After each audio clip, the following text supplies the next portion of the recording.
Something deeply unsettling is happening in the heart of West Africa right now, and if you care about the future of our motherland, you need to listen closely. While the brave leaders of the Sahel, led by the Lion of Burkina Faso, Ibrahim Traoré, are successfully kicking out the remnants of colonial oppression, a new and dangerous door is being opened elsewhere.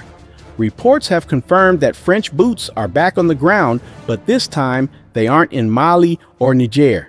They have marched into the lush forests of Ghana. They claim they are there to help fight illegal mining, but we've heard these stories before, haven't we?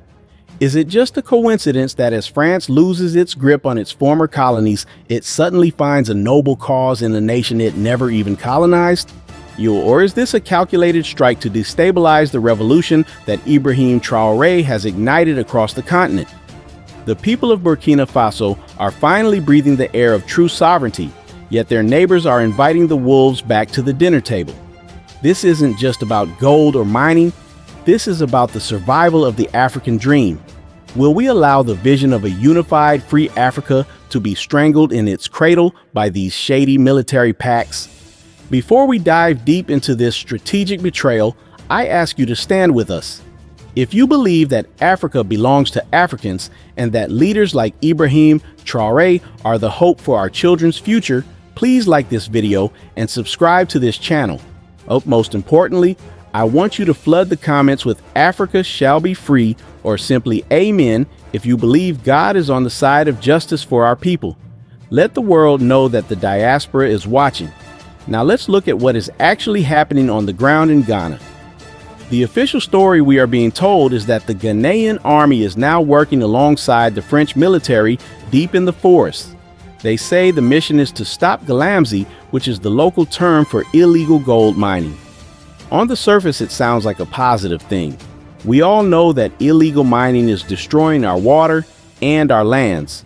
We saw the protests in Ghana last year where the youth stood up and demanded that the government protect the environment. But why bring in the French? Why bring in a military that has been rejected by almost every other West African nation? Think about a man named Kofi. Kofi is 55 years old and lives in a small village near the forest. He has watched for years as foreign companies and local elites have poisoned the river his grandchildren drink from. He wants the mining to stop. He wants his land back. But when Kofi sees French soldiers marching through his backyard with high-powered rifles, he doesn't feel safe. He feels like he is living in an occupied territory. He remembers the stories his grandfather told him about the colonial days. He wonders why his own government cannot protect the forest without holding the hand of a former colonial power that has a track record of extraction and exploitation. The truth is that France has been looking for a way back in. After Ibrahim Traoré told them to leave Burkina Faso, and after the people of Mali and Niger stood up for their dignity, the French military found themselves with nowhere to go. They lost their bases, they lost their influence, and most importantly, they lost access to the cheap resources that have fueled the French economy for decades. So now they are rebranding. They are coming to English-speaking countries like Ghana and Nigeria. They are offering training and intelligence. But we must ask ourselves, what is the price of this help? When we look at the history of French military intervention in Africa, the results are always the same. Look at Operation Barkhane in the Sahel. They were there for 10 years. They told us they were fighting terrorists. But after a decade, the terrorists were stronger than ever, and the people were poorer than ever. It was only when Ibrahim Traoré and the AES leaders took control and looked toward new partners like Russia that we started to see real results on the battlefield. So if France couldn't stop terrorists in countries they knew well, why should we believe they can stop illegal miners in Ghana? It feels like a distraction. It feels like a way to place French intelligence assets right on the border of Burkina Faso. If you have French troops in the Ghanaian forests, you have ears and eyes looking right at the revolution in the Sahel. This is a strategic move to surround Ibrahim Traoré and put pressure on the alliance of Sahel States. They want to create a buffer zone of loyal coastal states that will allow the West to maintain its grip on the region's wealth. For the diaspora living in London or New York or Atlanta, this should be a massive red flag. Many of our brothers and sisters who have studied international relations and worked in high levels of government are calling this out. They see the map. They see how the pieces are being moved. They know that a strong and independent West Africa is a threat to the current global order where the dollar and the euro dictate who eats and who starves. They see that Ghana is being used as a pawn in a much larger game to stop the rise of the new Africa. Is Ghana's sovereignty being traded for a few military drills? Is the Ghanaian government so afraid of its own people that it needs foreign soldiers to guard its forests? These are the questions that keep the elders awake at night. We are witnessing a quiet invasion. It doesn't look like the old wars with ships and cannons. It looks like bilateral agreements and specialized training programs. But the result is the same. The control remains in Paris and Washington, while the African people are left to wonder when they will truly be masters of their own destiny. The stakes could not be higher. If this plan succeeds and Ghana becomes a permanent hub for French and American military operations, it will create a permanent divide in West Africa. We will have the revolutionary bloc of the Sahel fighting for total independence and the coastal bloc remaining tethered to the old masters. This is exactly what the colonialists want. They want us divided. They want us suspicious of each other. They want us to believe that we cannot survive without their weapons and their experts. But we know better. We have seen the courage of the youth in Burkina Faso. We have seen the determination of Ibrahim Traoré to build a country that serves its own people. We know that the strength of Africa does not come from foreign military pacts, but from the unity of its people and the richness of its soil. Ghana was the first to lead the way to independence under Nkrumah. It would be a tragedy if it became the gateway for the return of the very forces Nkrumah fought so hard to expel. Now let us pull back the curtain and look at the strategic map of West Africa, because what we are seeing is not just a series of isolated events, but a calculated military encirclement. If you look at the geography, you will see why France is so desperate to plant its flag in Ghana. To the north of Ghana lies Burkina Faso, the heart of the Sahelian revolution led by Ibrahim Traoré. For decades, France used Burkina Faso as a playground for its interests, but those days are over. Traoré has slammed the door shut. He has told the French that their presence is no longer required and that the people of the Sahel will defend themselves. This has left a massive hole in the French strategy for West Africa. They have lost Mali, they have lost Niger, and they have lost Burkina Faso. This is what we call a total collapse of influence. So what does a colonial power do when it is kicked out of the front door? It tries to climb through the window. By establishing a military presence in Ghana under the guise of training for jungle warfare, France is effectively building a base right on the southern border of the alliance of Sahel States. This is a classic containment strategy. They want to create a wall between the revolutionary spirit of the Sahel and the coastal nations. They are terrified that the message of Ibrahim Traoré, the message that Africa can stand on its own without Western permission, will spread down to the coast and into the hearts of the Ghanaian and Nigerian youth. Imagine the high-level meetings happening in Paris right now. They aren't talking about gold miners or environmental protection. They are talking about how to stop the momentum of the AES. They are drawing lines on maps and realizing that if they can control the ports and the forests of Ghana, they can monitor every movement coming out of Ouagadougou. This is why they are moving into English-speaking territories. It is a desperate shift. For over a century, the French were content to stay in their own colonial backyard, but the world has changed. The old lines between Francophone and Anglophone Africa are blurring as the people unite under a common banner of Pan-Africanism. France knows that if it doesn't find a new foothold, it will be completely erased from the continent within a decade. This encirclement is dangerous because it sets the stage for future provocations. When you have French troops sitting on the border of a country that has just expelled them, the potential for accidents or false flag operations increases exponentially. We have already seen reports and intelligence leaks suggesting that foreign powers have been involved in destabilizing the Sahel to prove that these new revolutionary governments cannot maintain security. By being in Ghana, France can facilitate these shadow operations while maintaining a thin veil of legitimacy. They can claim they are just training while their intelligence assets are working overtime to undermine the sovereignty of Burkina Faso. Now we must turn our eyes to the east, to the supposed giant of Africa.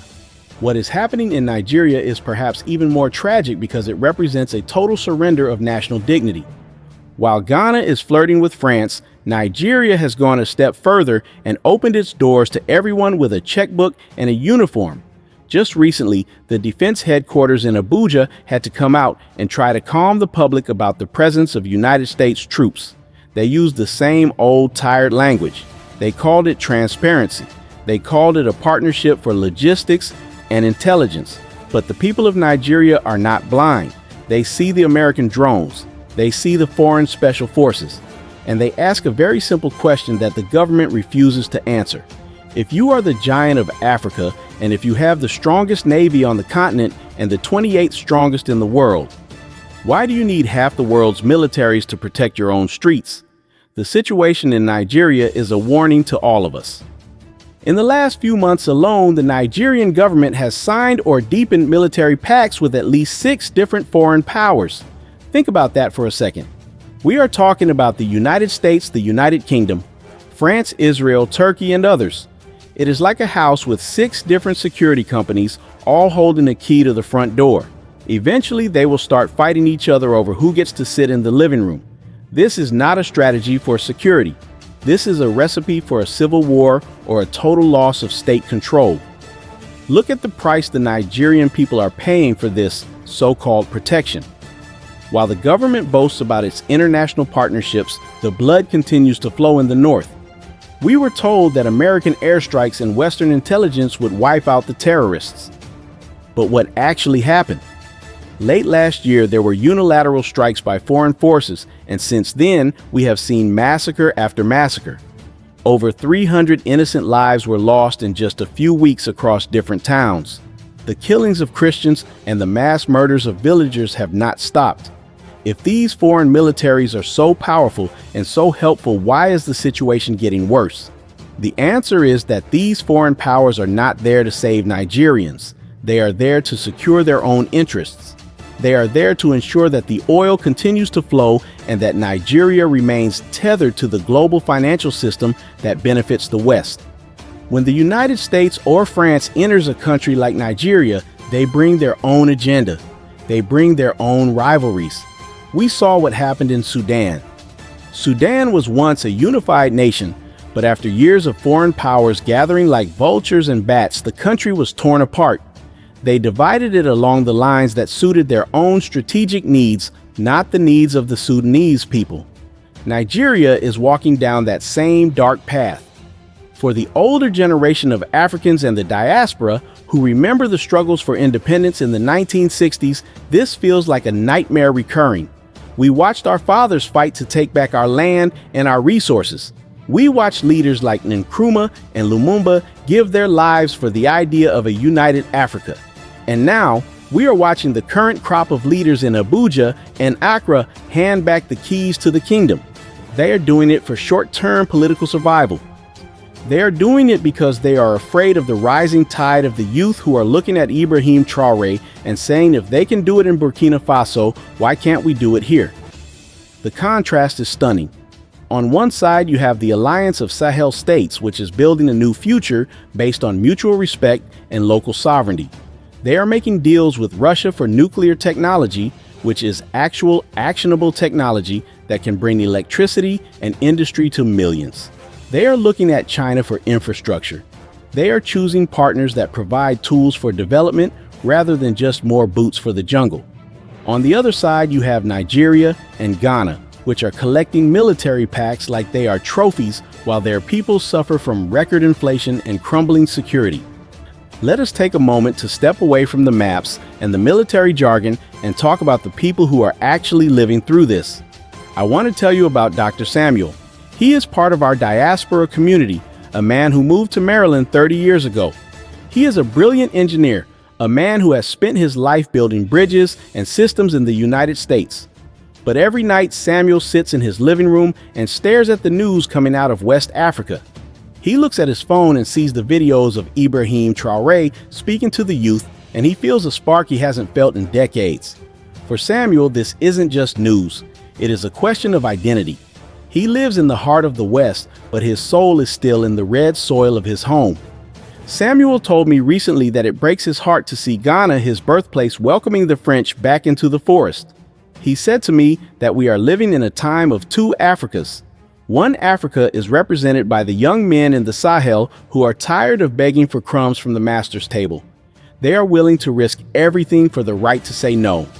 The other Africa is the one Samuel sees in the official government buildings of Accra and Abuja. It is an Africa that is still afraid. It is an Africa that still believes that without a white man in a uniform holding their hand, they will fall into the abyss. And then there is Auntie Amma. She is 65 years old and she sells plantains in a market not far from the capital of Ghana. Amma doesn't know much about geopolitical strategy or military pacts. But she knows that the price of everything is going up. She knows that her grandchildren are graduating from school with no jobs to go to. When she hears that the government is spending money and resources to host French soldiers in the forest, she asks a very simple question. Why? Why can these foreign soldiers come here and have everything they need while my own grandson cannot find the capital to start a small farm? This is the emotional enemy we are facing. It is the deep sense of injustice that comes when a government prioritizes the security concerns of a foreign power over the survival of its own citizens. The French say they are there to protect the environment and stop illegal mining. But the people in the villages know that the real Galamsey is the systematic extraction of Africa's wealth by foreign corporations. So if the French really cared about the forests of Ghana, they would stop the illicit flow of gold into the vaults of Europe. They wouldn't send soldiers with guns. They would send technology to help the local miners work safely and sustainably. This is the difference between the old way and the new way. Ibrahim Traoré has shown us that you can look the masters in the eye and demand respect. He has shown that the people will support a leader who puts their dignity first, even if it means facing sanctions or threats. But in Ghana and Nigeria, we see a leadership that is still playing the old game. They are trying to balance the interests of the US and France and the UK and Israel all at once. They are trying to be friends with everyone while their own house is on fire. For the diaspora, this is a call to consciousness. We are the ones with the education and the resources to support the revolution back home. We are the ones who can see through the proper grammar and the diplomatic English that these governments use to hide their betrayal. When they talk about capacity building or bilateral defense cooperation, we know what they really mean. They mean they are selling off bits and pieces of our sovereignty to keep themselves in power. They are turning our airports into logistics hubs for foreign drones and our forests into training grounds for foreign armies. Now, let us look at the global chessboard because this is a high-stakes game that affects your wallet and your future, even if you live in New York or London. Why is the United States so quiet about France moving into Ghana? It is because they are working together to maintain the dominance of the Western financial system. Think about the US dollar. For decades, the strength of the dollar has been tied to the fact that the world's resources, especially oil and gold, are traded in Western currencies.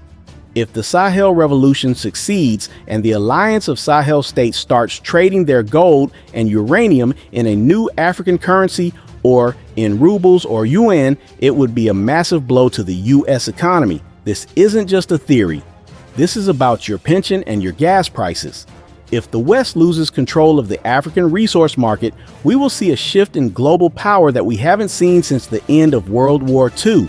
This is why the US is setting up intelligence hubs in Ghana's airports. This is why they are allowing French troops to move into the forests. They want to ensure that no matter what Ibrahim Traoré does in the Sahel, the gateways to the sea remain under Western control. On the other side of the board, we see Russia and China moving in with a completely different offer. In the Sahel, we see Russia bringing in nuclear technology. Think about the significance of that. For 60 years, the West told us we weren't ready for nuclear energy.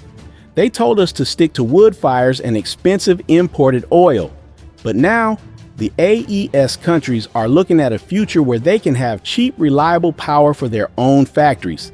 This is the new Africa that the West is terrified of. They don't want an Africa that is industrialized. They want an Africa that is a plantation and a mine. The price of failure in this moment is absolute chaos. The idea of Ghana and Nigeria continue to allow themselves to be used as staging grounds for foreign military operations. They are inviting the very instability they claim to be fighting. When you have 6 different foreign militaries in one country, you are creating a vacuum of authority. You are telling your own soldiers that they aren't good enough. You are telling your youth that their future belongs to someone else. We must ask the hard questions. Is the African Union going to stand by while the continent is divided once again? John Mahama of Ghana is campaigning to be the next chairman of the AU. He is a man with a lot of charisma, and he talks a good game about Pan-Africanism. But how can he lead the continent toward unity when his own country is becoming a playground for the French military? How can he sit at the table with Ibrahim Traoré and talk about African solutions for African problems when he is allowing Western forces to operate freely from his own soil? This is a veil of mirrors. They tell us it is about security, but it is about control. They tell us it is about mining, but it is about gold. They tell us it is about partnership, but it is about subservience. The only way forward is the path of total independence. It is the path that requires us to trust our own people and our own strength. It is the path that Ibrahim Traoré has cleared with his courage. Now the question is whether the rest of West Africa has the heart to follow him, or if they will continue to march to the beat of a drum played in Paris. As we stand at this historic crossroads, we must realize that the time for playing both sides has come to an end. The events unfolding in Ghana and Nigeria are not just political maneuvers, they are a test of our collective soul as a people. For too long, we have allowed the shadows of the past to dictate the light of our future. We have watched as our leaders traded the birthright of our children for the temporary security of a foreign military base or a diplomatic pat on the back. But the wind of change blowing from the Sahel is different this time. It is a wind that carries the scent of true freedom and the echoes of the ancestors who never stopped fighting for this land. Ibrahim Traoré has given the world a glimpse of what is possible when an African leader decides that his only master is his people. He has shown that you do not need the permission of Paris or the logistics of Washington to stand tall, but that courage has made him a target. The encirclement we see today, the French soldiers in the forests of Ghana, the American drones in the skies of Nigeria, is the desperate response of an old world order that is terrified of a truly independent Africa. They want to make sure that the fire Traoré started does not reach the coast. They want to keep us divided and dependent and distracted by the very problems they helped create. To my brothers and sisters in the diaspora, and to the elders who have seen the rise and fall of many regimes, I ask you to keep your eyes open.